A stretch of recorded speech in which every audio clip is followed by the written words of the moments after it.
कोलसावाड़ी police station में शिंदे गुट के कार्यकर्ता पानी के मुद्दे को लेकर आपस में भिड़ गए। विवाद में पूर्व नगर सेविका के साथ गलत व्यवहार का आरोप भी लगा। पुलिस स्टेशन में बवाल हुआ, जिसमें दिलीप दिखिनकर को सिर में चोट आई, जबकि मल्लेश शेट्टी पर मारपीट का आरोप लगा। अब दोनों गुटों में एक दूसरे पर आरोप लगा रहे हैं। दिलीप दाकिनकर आहे, मी एक शिवसैनिक आहे, शिवसेनेचा उपशहरप्रमुख आहे आणि आई फाउंडेशन मी चालवत असतो।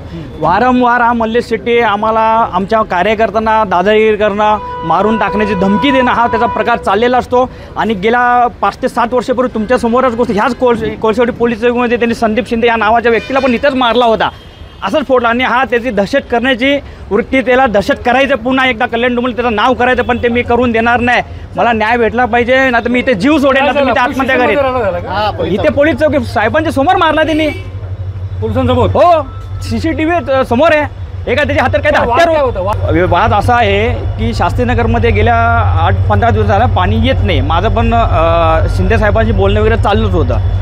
तर आज सकाळी काय आलं की मी पण बाहेर होतो, आमचा हा कार्यकर्ता आपला अनिस साईधाममध्ये राहतो, ते तिथे त्याचा घर होता, तर तिथे पोलिसांनी बोलून घेतलं याला, काय तुमचं काय भांडणं झालीत का, भांडणं झालीत का। तर पोलीस आपले स्टाफ होते कोळसेवाडीतले, हा तिथे गेल्यानंतर मल्लेश शेट्टींनी आणि कमीत कमी 10 ते 20 पोरांनी, दीपक मिश्रा, अजिंक्य आरोटे, म्हणजे असे बरेच। हो, मी शिवसैनिक आहे, पण हो मी शिंदे साहेबांचंच आहे, पण तिथे एरियात त्यांना मारल्यानंतर आम्हाला समजलं, आम्ही इथे पोलीस चौकीला धाव घेतली की बाबा मिटवून टाका जे असेल। इथे निलेश शिंदे आलते, महेश गायकवाडचे, प्रशांत बोटे वगैरे सर्व होते, त्यांनी मिटवायचा प्रयत्न केला, आम्ही मिटवलंही। आणि जाताना मल्लेश शेट्टी स्वतः तिथे आला, आमच्या समोर आला आणि डायरेक्ट काय मोठा भाय झाला, कारण त्यांनी मला मारा, त्याच्या हातात काय सामान हत्यार होतं, त्यांनी इथं मला मारलेलं बघा, रक्त आहे इथं।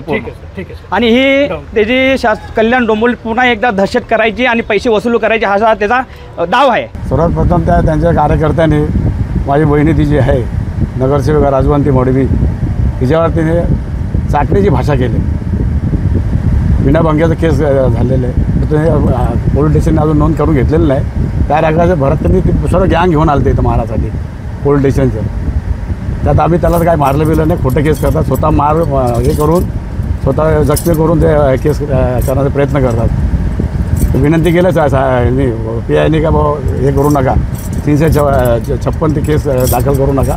त्यांनी मग त्या वहिनीवर कपड्यावर हात घातले त्यांनी।